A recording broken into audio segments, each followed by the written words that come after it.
You're listening to the Overcome Pornography for Good podcast, episode 117. Should your spouse fulfill your sexual needs? With Amanda Louder. Welcome to the Overcome Pornography for Good podcast, where we take a research-based, trauma-informed, and results-focused approach to quitting porn. This approach has been revolutionary and changed thousands and thousands of lives. I'm your host, Sarah Brewer. Hey, you guys, I'm really excited to share this podcast interview with you with Amanda Louder. She is a sex coach that I typically recommend and just love talking to and listening to. All right, you guys enjoy.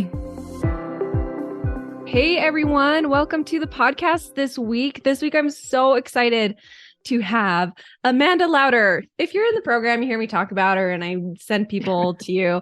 I'm like, sex coach Amanda Louder. She did a workshop in the program last year and I love her stuff and she just thinks she's a cool lady. So, hey, Amanda, thanks for being here. Hey, Sarah, I'm so glad to be here. This is fun. Yeah, way fun. So, Amanda, I'll let you introduce yourself. She's a sex coach and you can introduce yourself probably a little bit better than maybe what I would say. So I'll let you start. Yeah, so I have been coaching for about 5 years. I have a podcast called Sex for Saints, and I help women learn to embrace their sexuality and love their sex life. And I love helping women and couples in this way really enjoy a fulfilling and sexual relationship. So I have a membership. That's primarily how I coach women. Yeah, it's lots of fun. Yeah, one thing I love about your content is that you talk specifics. Yes. You don't just talk in generalities, which you get a lot of, I think, in the sex coach space. At least maybe the stuff that I've seen, but you talk very specifics. Yes. I mean, I think when we have danced around this topic for how many years, like people they need to know the specifics. So I was at my women's retreat this past weekend, and there's women who are like, I just don't even know what it's supposed to look like because, I don't watch sexually explicit content and, or read or whatever. So I just have no idea what it's actually supposed to look like. And so they were like, what does it look like for you? And I'm like, well, let's see. And so I pretty much went like, this is what it looks like when, it's more quick. And this is what it looks like when it's more, longer. And they were like, oh, okay. So I'm very specific. I love it. Yeah, I love it. And even just with topics on your podcast. So we're talking oral sex here. We're talking talking dirty. We're talking like all of these things. And it's just really beautiful, shame-free, like open. Yes. Love it. Very good. I love it. So yes. I love what you're doing. Thank you. I love what you're doing. I think it's fantastic. Oh, yeah. We can just be each other's cheerleaders. I love it. Yes. Okay. So what I want to talk about is this belief that comes up for people that is, my spouse is supposed to fulfill my sexual needs. Yeah. And we'll dive into it. This is something that I can see people getting hung up around, specifically around pornography. Well, my wife won't have sex with me, so what was I supposed to do? Or maybe using it maybe a little bit as a punishment or as a way to, this doesn't happen very often with my clients, but we see it occasionally, well, if you don't watch or if you don't have sex with me, then I'm going to have to go and watch porn because I need needs met and you're not doing it and you're supposed to. So I got to find another way to do it. It's kind of, that's a pretty blunt way for me to put it. Not, sometimes it's a little bit more subtle than that, but we do see that come up. So I would love for you to tell us a little bit about that belief, what you think of it, where it comes from. Let's start there. Okay. So I think, in our conditioning, we've all received conditioning when it comes to sex and our bodies and all sorts of things. And we're kind of taught that men are the sexual ones and they have this insatiable need that needs to be satisfied. And, if you're in a value system where monogamy happens, then your wife becomes the one that needs to fulfill that need for you. And we have to look at it from a different place. When it's framed in a need frame, then what you're missing in that is actual intimacy. So need comes from a biological need. So we talk about sex as a drive, and yes and no as that it's a drive. So there's definitely things that happen in our body that push us towards sexuality, but what it's actually pushing us towards is connection. and we misinterpret that as a sexual need. So sex is not a need in the same way that water, food, sleep, all that is. And like as a basic need to survive. Mm-hmm. But what it is, I would say, quote unquote, need for is a way to thrive in your marriage. So, but when we frame it in terms of a drive, then it becomes about an urge and hormones rather than connection and intimacy, which is really what sex is all about. And that doesn't mean that like there can't be, urges and hormones and stuff that play into it. But really what those hormones and urges are pushing us towards is connection with another person. Yeah. And so when it becomes about like, well, you have to do this for me, then it becomes about the needs, quote unquote, and wants of one person without taking into consideration the needs and wants of another person. Yeah. I really love how you frame that. Cause sometimes when I say, well, sex isn't a need, people get all up in arms. Like, what? Yeah. Like you are a woman and you don't understand because I am a man and it's different. And so I love how you say it's not a need because we're not going to die and our body has ways of, letting nocturnal emissions. Yes. It's got ways of getting rid of that when we need to. Yes, it and does. So we're not going to die. And so that's what we mean in a sense. It's not a need, but it is in order a need for thrive. thriving. Right. Yes.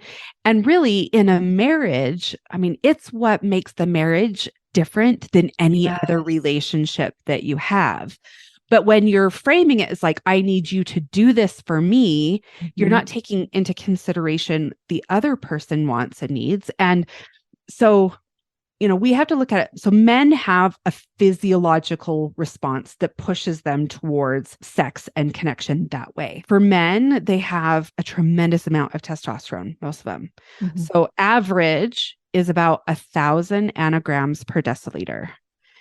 Okay, so keep that number in mind, 1,000. 1,000.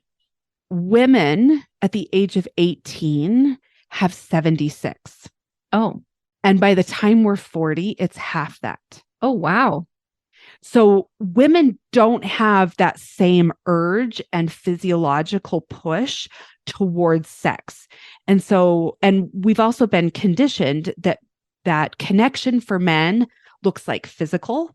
Like men connect best through their physicality. Women connect best, and what they've been cultured to is to connect best through emotions. And so when we can look at it like, well, my wife wants me to talk to her and listen to it, and I just want to have sex with her to connect with her. I want to show her how much I love her with my body. Neither one of those is wrong. You're actually both looking for the same thing. You're both looking for connection. But it's how we've been cultured and how our bodies work that actually creates a balance between the two. Yeah. And so there's a biological impact here, but there also is a conditioned aspect because I know there are women who I listen to this and they might be there are women who will listen to this and they are the higher desire partner. Yes. But most of the time that is, we talk about it like in terms of like horniness, right? But for most women, they don't have that physiological drive from testosterone. For them, more of it is a mindset and it's a drive for connection, and they prefer connection physically. Yes. Some women do. Some women prefer connection emotionally before they can engage physically. So like I am the higher desire partner in my marriage, but it's usually not me just like, I want sex all the time. It's, I want him. I want connection with him. I want to experience him in the best ways possible that I don't experience anyone else. That's what that higher need is for. Okay. That's really good. Thank you. So this belief comes from how we've been conditioned to think about sex and higher levels in testosterone in men but when it becomes this needs-based thing, it doesn't create the connection that we're actually searching for. Right. So how might this belief, my spouse is supposed to fulfill my sexual needs, keeping in mind, so just I think I forgot to mention this, but Amanda does speak to a big Christian audience. So she understands like the Christian values and the monogamy and all of that. And so, and speaks to it very, very well. So how might this belief be harming your relationships? Well, most of the time it prevents intimacy. Intimacy is about being fully known and knowing the other person. So when sex is considered a need, it isn't about wanting and desiring to know. It's just about getting what you need and not necessarily, like I said, considering the other person's wants and needs. Mm-hmm. And when you don't take the other person's wants and needs into consideration, there's no intimacy. It becomes completely one-sided. And this can go both ways. Like often, the husband saying, I need it. And the wife is saying, well, I need, you to talk to me. Mm-hmm. And she's not getting herself into a place where she can be sexual with her spouse, because that does take mental work for women because we don't have that physiological drive. Mm-hmm. So it can get in the way of creating intimacy. I think it creates a lot of entitlement when it comes to sex. When we consider a need, we often feel entitled to it. So like, I'm married, I have sexual needs, so it's your job to give me this because I can't go anywhere else. And when you feel entitled to something, you often demand that other people give into you instead of working to achieve what you want by becoming your best self to get there. Mm-hmm. For example, like if you were entitled to a well-paying job, are you entitled to a well-paying job? Are you entitled to a fancy car? Technically, you don't need those things. So if you want them, you have to figure out how to get them instead of just expecting them to be given to you. So if you want sex, then you need to put in the work to connect and make sure that you're desirable, mm-hmm. so that like you actually quote unquote earn it. And I'm not advocating for a transactional relationship, but like you need to be deserving it because you're being your best self. Yes. Yeah, it's interesting for me to think about maybe some of the things I was taught about sex growing up that really do play off of this and this belief that men are entitled to sex once they're married. Yeah. Well, and I mean, gosh, so many of them had the narrative, like if they are LDS, like, and they served a faithful mission, like if you serve a faithful mission, you'll get a hot wife, and hot wife translates to a wife that will, be a freak in the sheets. Yeah. I can't tell you how many times I've heard that. Well, good. And so anyone who's hearing me say that and you're like feeling like, oh, like you don't know. Yeah. There's so much compassion and like love so much for the men on this side and the women on the side. Like it's there's been messages told to you. It's not like you're just the worst and how dare you entitle sex. It's like, no, there have been some things we've been taught that kind of subconsciously you can be an amazing guy. Yes. And consciously there's kind of this behind it. Yes. And so I talked to a lot of wives about their husband's porn use, mm-hmm. and like referring, like, you might want to have your husband talk to Sarah. So I get all of these wives who are like, I love my husband so much. And he's such an amazing man. And he's a good man. Mm-hmm. But like this, issue that he has with pornography just prevents us from having the marriage that we want. I'm like, but is that the problem? Mm-hmm. Mm-hmm. Or is it your judgment about his pornography? Yeah. And I'm coaching the wives on this too, because while I wish porn didn't exist, I also see that the way that we've been conditioned to talk about it and believe it, then that's what causes the most problems in our marriage. Yeah. Yeah. I mean, the truth is that there are people who have really beautiful relationships, very intimate relationships, mm-hmm. while another person is viewing pornography occasionally. And I'm not saying, there's nuance and there's going to be different experiences, but it's not like a one size, they view porn, it's out, everything's gone. Yes. Yeah. No, I understand. Like, this is not, I just see it as like you do. I think like this is a way we often deal with emotions that we don't want to feel. And it's a coping mechanism, and we all have coping mechanisms. Some are healthier than others, but it's a coping mechanism nonetheless. Yeah. And something that back to this belief, like my spouse is supposed to fill my sexual needs, so mm-hmm. much compassion. And it's not like if you have this belief now, you just have to feel bad about yourself. There's a lot of conditioning that we've been told and taught that have brought on this. And I mean, and like, look at movies you watch growing up, or think about, like, I love the exercise that I have my clients do, like write down everything that you're taught about sex, whether that be specifically from parents, from church experiences, from movies, like what's everything you were taught about. And you can start to see some of these themes come up. Yes. And in order to quit porn and to have a really beautiful relationship with your spouse, we really need to question this belief that my spouse is supposed to fulfill this desire for sexuality. So next question, is there another way to think about this? And especially from the lens of someone who doesn't want to view porn, who wants to be in monogamy, who only wants to have those like really sexual experiences with their spouse. I don't know, what can we think about? How can we think about this a little bit different? I think it's just a matter of like, I want this for both of us.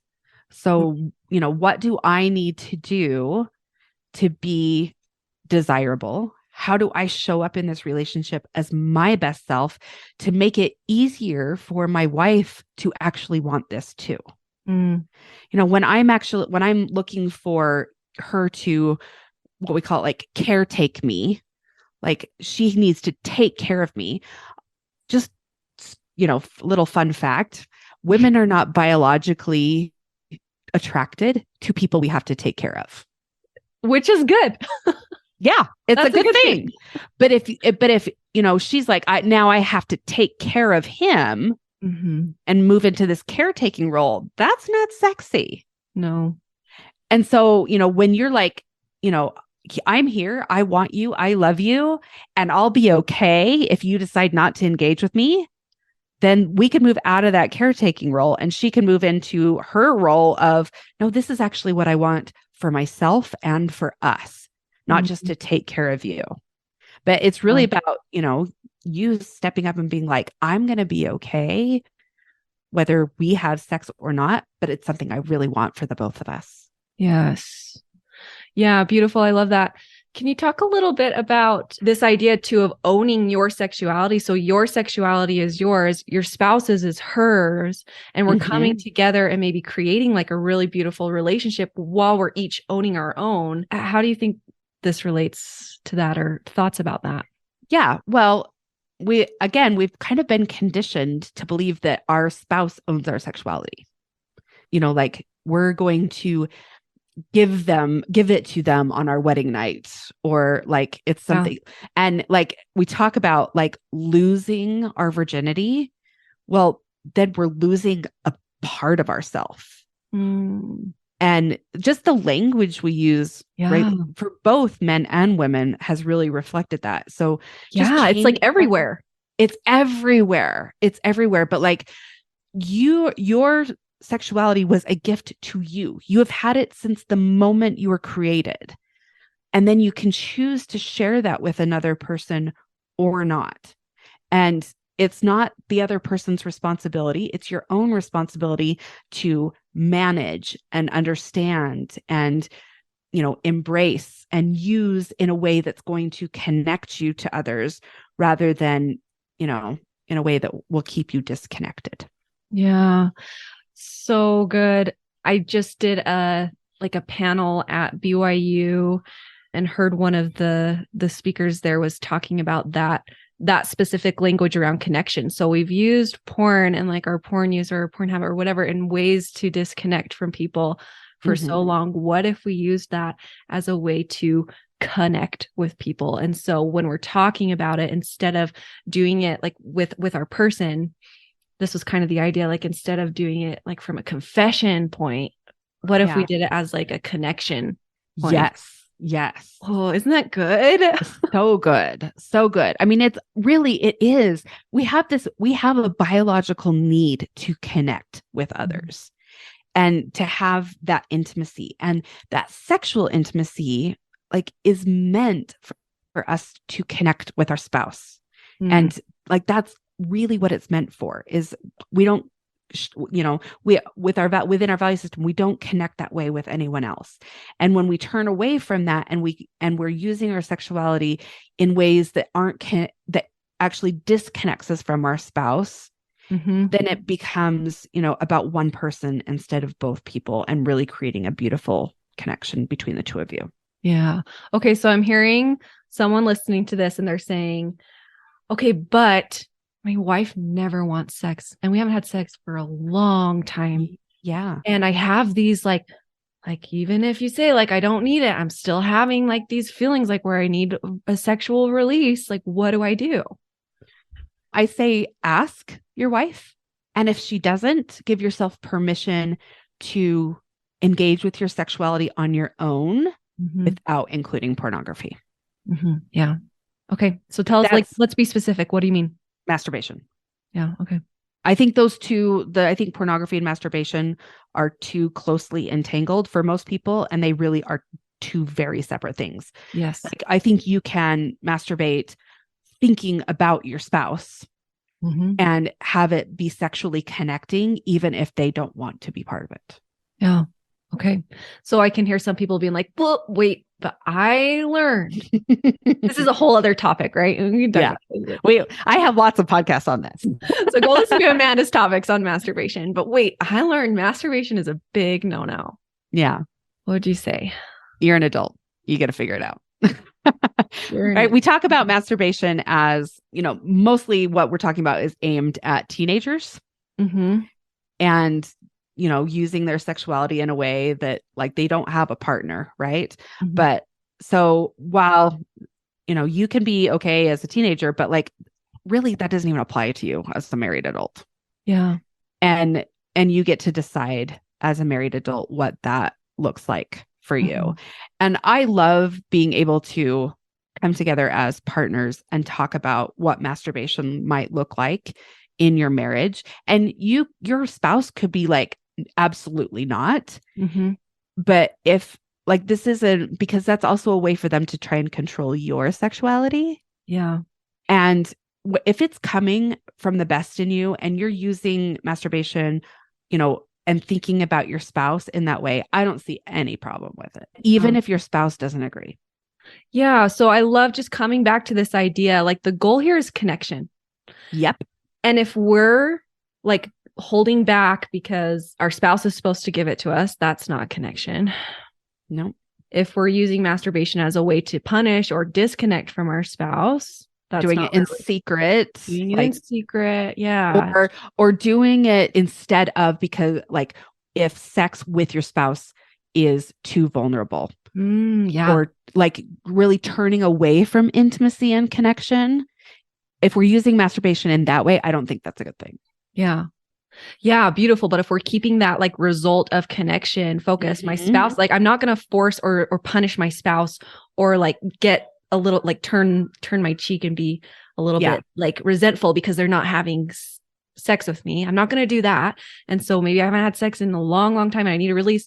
Masturbation might be a great option for me to continue to keep that connection with my spouse without me feeling like I'm forcing or punishing them without having sex with me. And I can do it in a way that actually helps me be more connected to her. Yes. Or him. Love it. Yes. Or him. I would definitely say that would be a better way to handle it. Yeah. Really good. It's just more of this idea that I talk about on the podcast of instead of looking at things so black and white or like this is bad and this is good, looking at the results that we want in our life and being willing to look at our beliefs and change our beliefs to really create the result that we want. And the results that are coming from this belief, my spouse is supposed to fulfill my sexual need, is not creating good. It's not creating great results. No, it's not. And I think, it might have been a really long time because your spouse has beliefs about your pornography usage, about masturbation, maybe. And like really what you're wanting to do is connect and create intimacy between the two of you. And so that's being curious about her experience, even if it's hard for you to hear what her experience is as you've gone through this. And that's where she's going to feel seen and heard and actually creates more intimacy, which is what you want. And when she's feeling more seen and heard on a consistent basis, this is not a one and done, right? Then most likely she's going to want to be more connected to you in this way. Yes.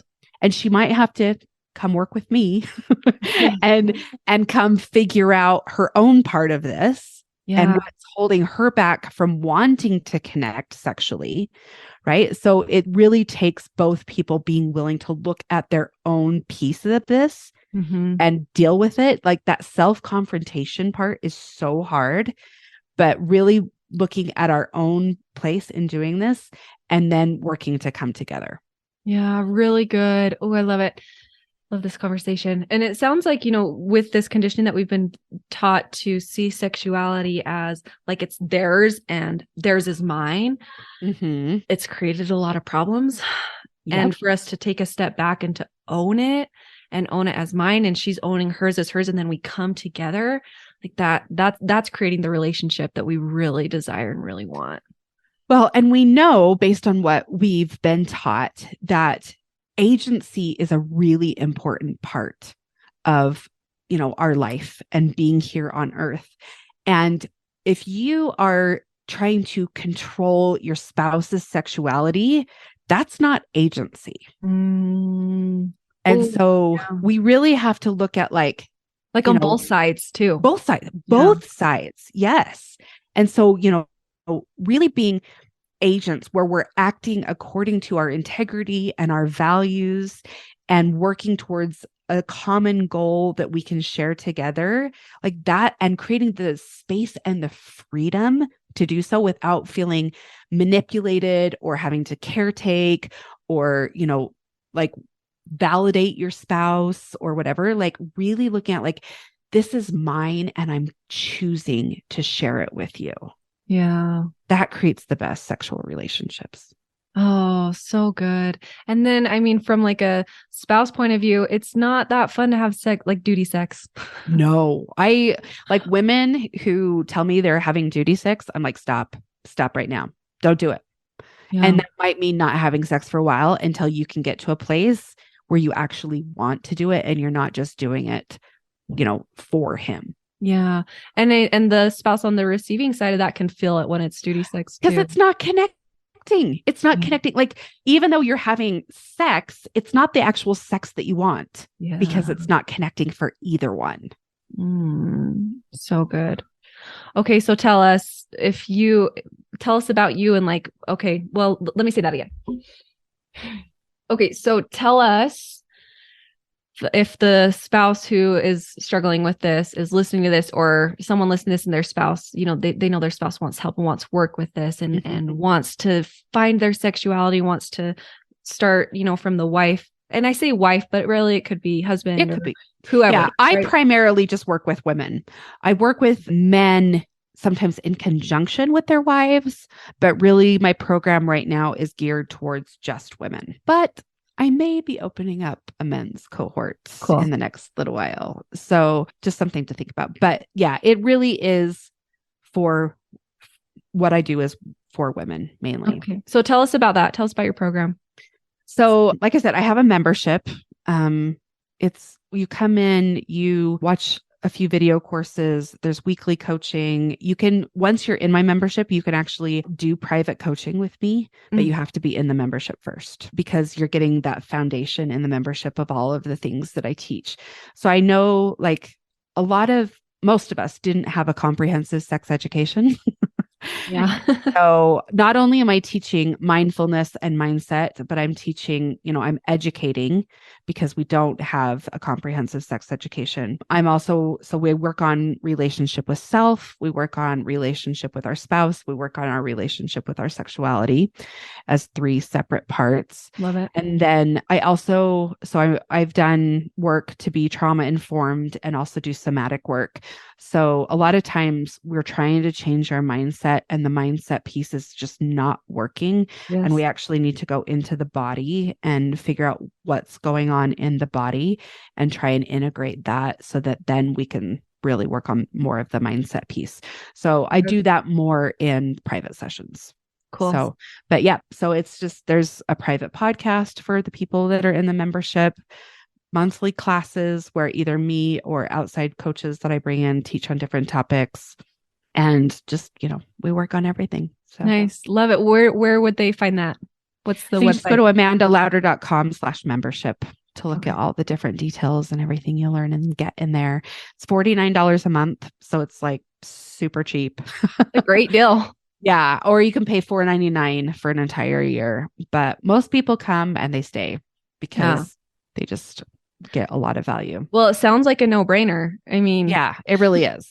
Sorry, I'm just gonna sell for you here. Yes, please do.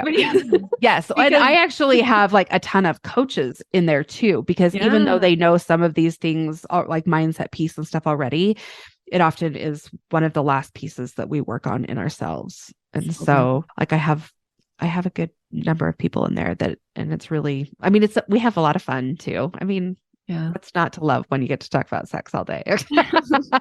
I love it. I love it. So cool. Yeah. I mean, if you want to create this relationship, it's absolutely doable. Yep. It's absolutely possible. You can, and it's going to start by, this belief we've talked about. It's going to start with starting to uncover and unravel that belief that my spouse is there just to fulfill my sexual needs. Yep. Really good. And you also do retreats?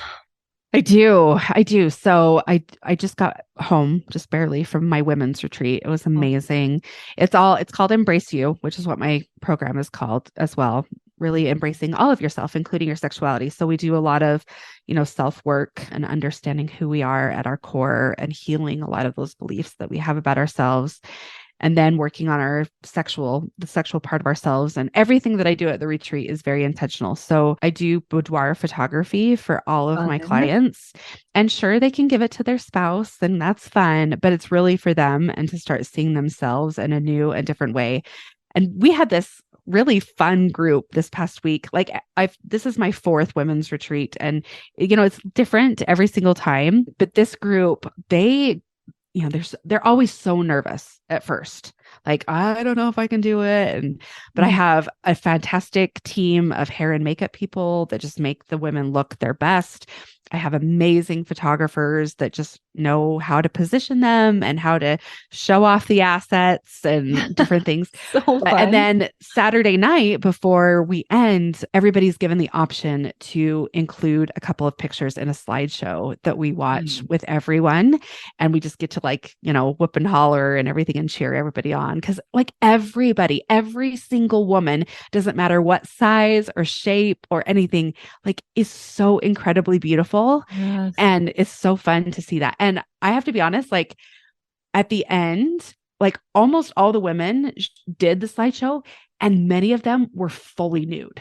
Not just even in lingerie, but they're showing fully nude slides to all of us women. Right. And just being so proud of themselves and really just seeing themselves in a whole new light. Yeah. Very different than what some of us are conditioned to feel about our bodies and sexuality. How empowering. Yes. It's so empowering. We do a chair dancing class. So I bring in an instructor and really, I mean, it's fun and you might do it for your husband. But again, that's not the point. The point is that we want to feel good in our skin and be able to move our body. And we move a lot of our sexual energy by movement. And when you think of someone who is sexually alive and expressive, they're not stiff, right? They know how to move their body. And so that's just all these little pieces that I put in that help open things up for these women. Now, if you're thinking about coming, don't get scared off. If you don't want to show your fully nude body, that's totally fine. It's not required. It is not required. I mean, there were plenty of women who were just in lingerie, or we even didn't even see their face or whatever. It's totally to your comfort level. And we even had one woman who just didn't want to do it at all and just did headshots. And that's totally fine too. It's showing her beauty in a way that she's comfortable with. Cool. So we just embrace it all. It's so much fun. Yeah. Beautiful. I love it. I want all the women to come and do this work. It's so important. So good. Yes. I love it so much. Okay, cool. Also, you can find Amanda. So she did a workshop in the program that's there in the vault that you can find the sex coach workshop. So if you're in the program, you can go find that, learn a bit more from her. You can find her on her podcast, on her website. Go sign up your spouse for her membership. Don't sign up your spouse. Don't do that. Don't sign up your spouse. Have a conversation about it and let her sign up if and when she's ready. Much better. Way better. All right. Okay. Thanks so much for being here. Thanks for having me, Sarah. Talk to you next week, you guys. Bye-bye. I want to invite you to come and listen to my free class, How to Overcome Pornography for Good Without Using Willpower. We talk about how to stop giving into urges without pure willpower or relying on phone filters so that you can actually stop wanting pornography. We talk about how to stop giving up after a few weeks or months. And spoiler alert, the answer isn't have more willpower. And then lastly, we talk about how to make a life without porn easily sustainable and permanent. If you're trying to quit porn, this class is a game changer. So you can go and sign up at sarahbrewer.com/masterclass, and it is totally free.